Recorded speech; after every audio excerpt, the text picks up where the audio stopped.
Ang Ginoo manaa kaninyo. Mana usab kanimo. Pagbasa gikan sa Santos nga Ebanghelyo sumala ni Marcos. Himayaon ikaw, O Ginoo.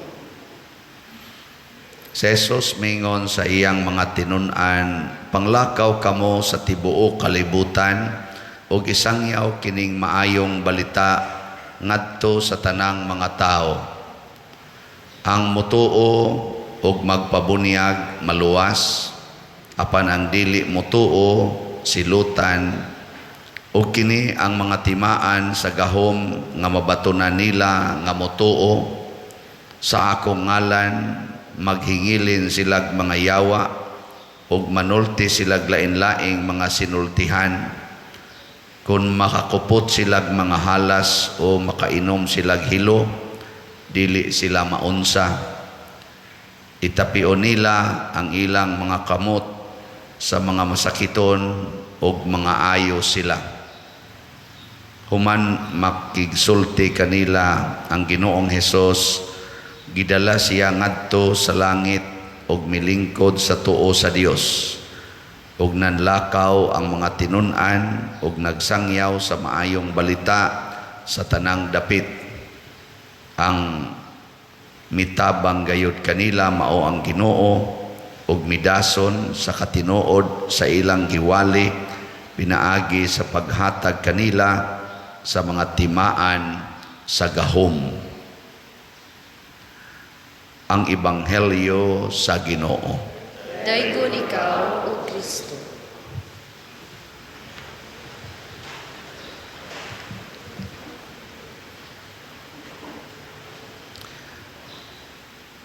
Base sa atong Ebanghelyo o sa kinabuhi ni San Marcos, usa sa mga ebanghelista o disipulo ni Kristo, ang timaan di ay sa usa ka magtutuo mao gyud ang pagsangyaw sa maayong balita sa Ginoo. Kamong ni aron dinhi unsa man mituo ba mo sa Ginoo? Itaas ang kamot sa kadtong mutuos Ginoo, taas ang kamot. Maayo. Congratulations. Nya, dili na mo mamakak. Mamakak pa mo, dili na. Mamakak mo, pasabot, wa mo magsangyaw sa maayong balita. So, waksad mo, mutuo. Ang tinuod nga pagtuo hubaron gyud sa buhat. Nya dili na mo mangaway. Away gyapon. Dili na mo mamalikas. Malikas gyapon. Dili na mo magsigi og tinapulan. Tapulan gyapon. Dili na mo kamo mga estudyante, dili na mo mangupya. Perting kinupyahanay. So, sabot, wa pagyud ka mo tuo. Kamong mga asawa, di na mo magyaw-yaw sa inyong bana. Yaw-yaw gyapon. Kamong mga bana, dili na sad mo masuko sa inyong asawa. Soko gyapon. Kamong mga ginikanan, di na mo magsigig yaw-yaw sa inyong mga anak. Yaw-yaw gyapon. Mga maestra, di na mo kasaba sa estudyante. Kasaba gyapon. Estudyante, dili na magsigig libak sa maestra. Libak gyapon. Muna, atong hunungon kay ang gisugo ni Kristo isangyaw ang maayong balita, ang Ebanghelyo sa Ginoo. Munang challenge gid ni. Pero dili sad taniya biyaan. Basta musangyaw ganita ang mahitabo ubanan sa taog gahom. Muna si San Vicente Ferrer kanay sila si San Marcos giubanan ni gahom sa Ginoo. Matod pa diri sa akong ngalan maghingilin mo mga yawa. Sige, lingi ay mong tupad. Ing na hinginli ning akong yawa be. Na hinginli akong yawa. So, pila ra may pag-ingon gud sa ngalan ni Hesus, mawagtang ng yawa diha nimo. Wagtang dayon.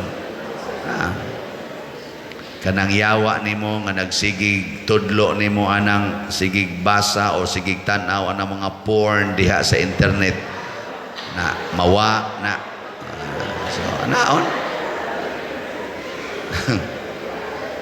Di na lang noong ka magtuon sa imong leksyon kay sige na kagtan-aw ng TikTok, sige kang TikTok, mawaon ta ng maong yawa. Para sa mga estudyante, para sa mga dagko na mawa ng yawa sa pagka yaw-yawan, himalikas, materialistic o uban pa. Daghan kay mga yawa nga niya nato nga ngayang papahawaon. Usa ra gyoy solusyon. Tuo sa Ginoo nga isangyaw ang ebanghelyo. Ikaduha nga timaan makasulti mo og lain-laing sinultihan. Pasabot ana masabtan mo sa mga tao. Kay ngano man ang sentro sa mensahis Ginoo mauman ang gugma, love. Nya kanang gugma dali kay nang masabtan mo bitan ang daghan kay mga Filipina naminyo og mga foreigners. Daghan sang foreigners naminyo usag mga Filipina, nagkasinabot sila tungod sa gugma. Oh, sige. I-share ko no imong gugma sa imong tupad. Sige, ikaw ready? Go.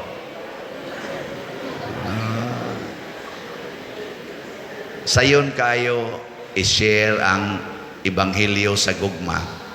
Gitudloan ta mo ha. Ing kapader di man gina magkasinabot kay di man pariha og dialect.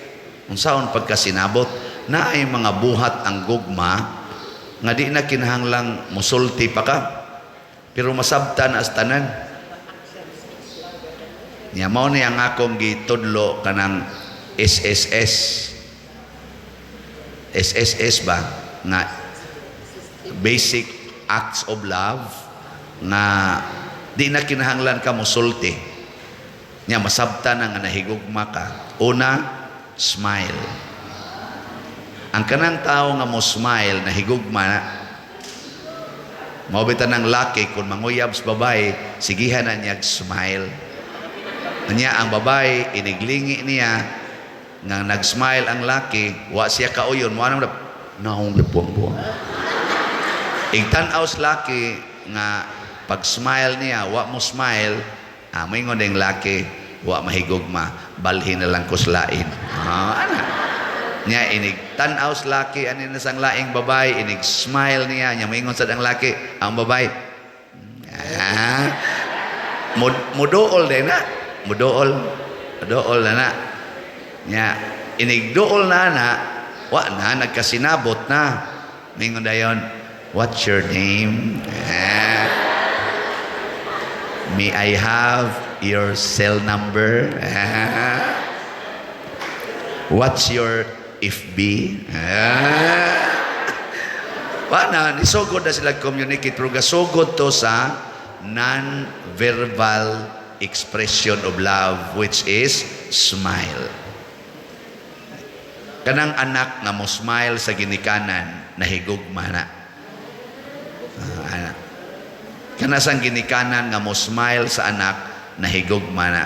Pero nasa uban mo smile lamian imong patyon buhanga ka oy.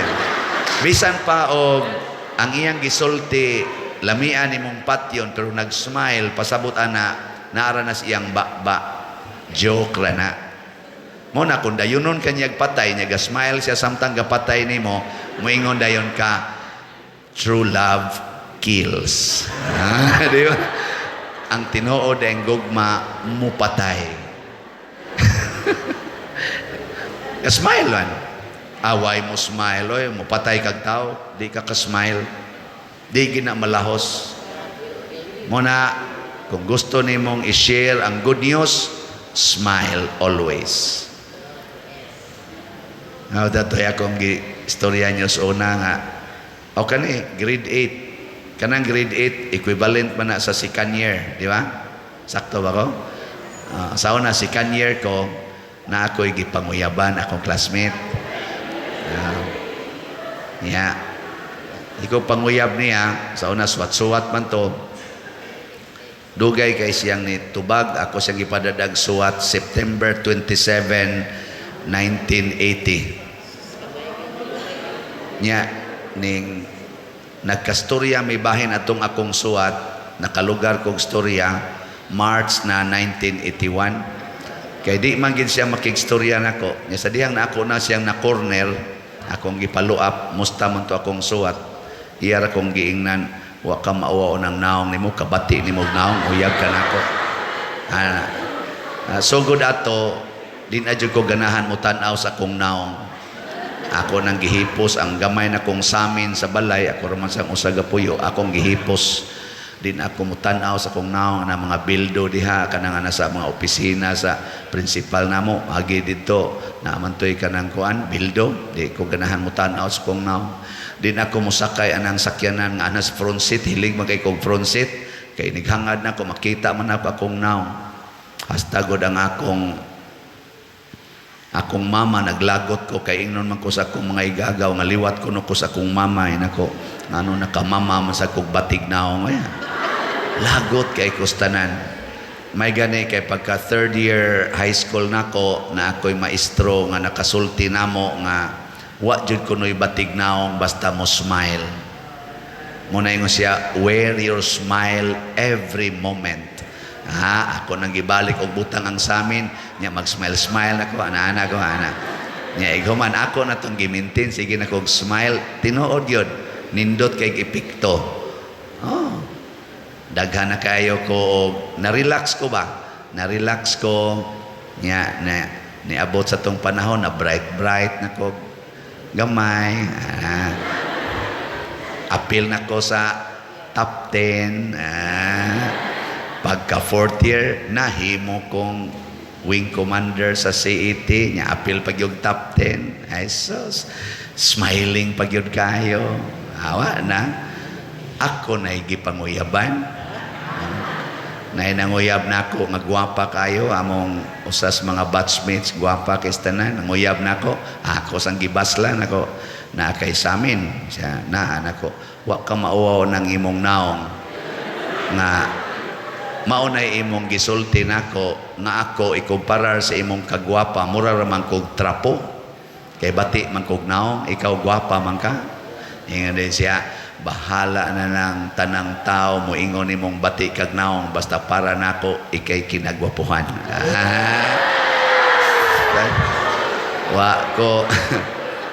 wa ko kapugong nasugot na kog kalit. Motong murag produkto to sa smile. Akan ako mga anak, di ba inyong smilean inyong papa o mama, nya inyo ding paraygan og jutay, nya human dayon gaita pang lode. Gaita pang Jollibee. Musugot man na dayon kay nga naman imo man gismilean. So smile. Ang sunod, non-verbal expression of love nga makapawagtang sa mga yawa unsa man service kana gyung alagad kanang tao nga dili gyud bitaw kaila nimo nya imo siyang alagaran. Example na siya gialsa bugat kayo nya galisod siya tabangi ra gog alsa kanang inyong silingan nga wa nimo mailhi nya daghan kay sagbot ang ilang tugkaran ni clog up pagid ilang kanal limpyohi ra gud. Di ba makaingon gina sila, hala kinsa maning nang limpyo sa tuntukaran, ato nang silingan, hala nalab lagi tanya, uy day, kumusta makamutagan ani mo tabangi ba? Maubitan ang daghang mga maestra, maminyo aning mga driver sa balhabal or tricycle. Nga naman, kusog magugay mo alaga ning driver sa balhabal, ma'am, ako'y pick up ni mo ma'am, door to door pa. Door to door. Siya, uy, daghan ra ba kog things?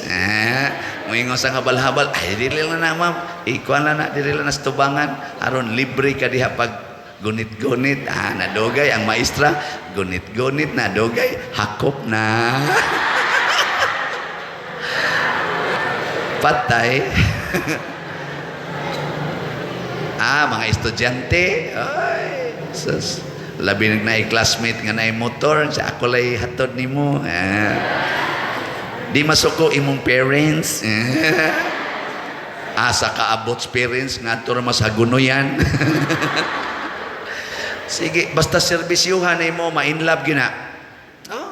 Imong serbisyuhan ang usa ka tawo, besag unsa ka maldito serbisyuhe, ma-inlove gina. Muna ka mo maginikanan kanang inyong mga anak nga tapulan kayo, nya di pagyud mo tabang, nya perti pag yung dagko ag kaon, nya bugo rabag pa eskwelahon. Ayaw gyud yaw-yawi kay mosamot man nagkalayo. Sigihi lang ginag-alagad, alagari o gigutom pakana.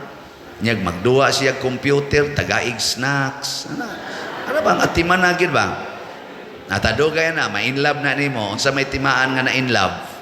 Magpangita. Basta ma-inlove gani ka, magpangita ka anang tawhana.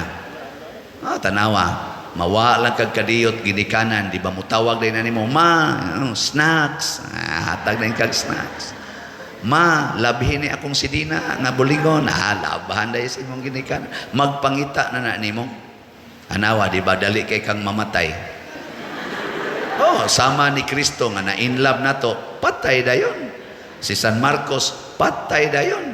Ikamatay nimo, unsa may buhaton na imong anak, magpangita na nimo. Nya moingon din na siya, si mama maogi tiglungag sa una. Aron ako mahandom siya, magsige na kog lungag.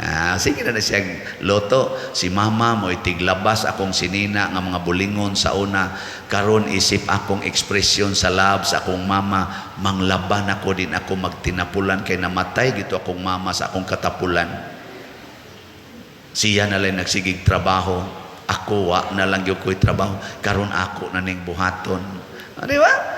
Maubitaw na nga pagkamatay ni Kristo, nahimutang mga buutan kay si Kristo nagpakamatay para nato. Ug mao ni ang katapusang S.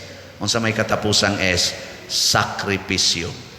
Antusa ang maong tao. Sige, lingay mong tupad. Smile. Sige, smile.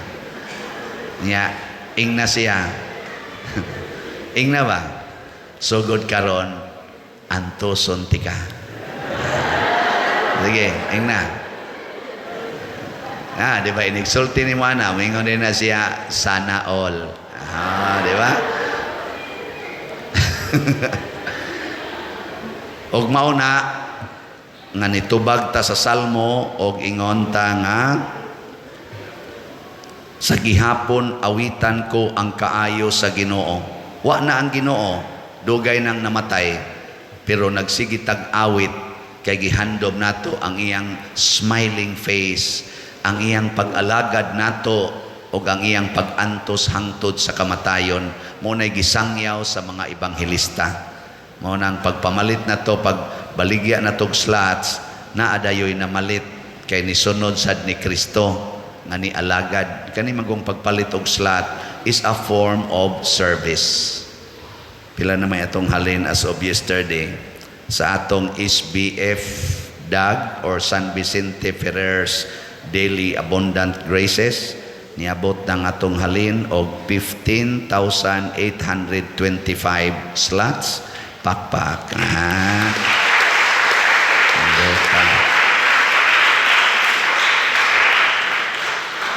Kanarabang kusog kay mo pakpak, wa na mo palit, no? Tag 500 ni per slot. So napay 60,175 slots. Sa ato sang God's protection, healing, and joy para nis atong pista karong Sabado nga mao ni atong ginumbinahan or GPHJ, tag 100 ra ni per slot. Ang atong halin as of yesterday niabot nag 25,019 slots. Pakpak yapon. Daghan-daghan pagid ni naapay 19,981 slots. Ambot og mahurot ba ni siya, pero murag posible man sa ding mahurot depende sa atong kakugi, pero og ma-inlove lang itas Ginoo, hurot kining tanan. Muna importante kaayo ang atong paghigugmaay, kay mauna ang sentro sa ebanghelyo ug maunay makapasangyaw sa kinabuhi ni Kristo. Pinaagi sa atong paghigugmaay ginamit primarily ang triple S. Unsa to? Very good children. Sige, manindog na ta.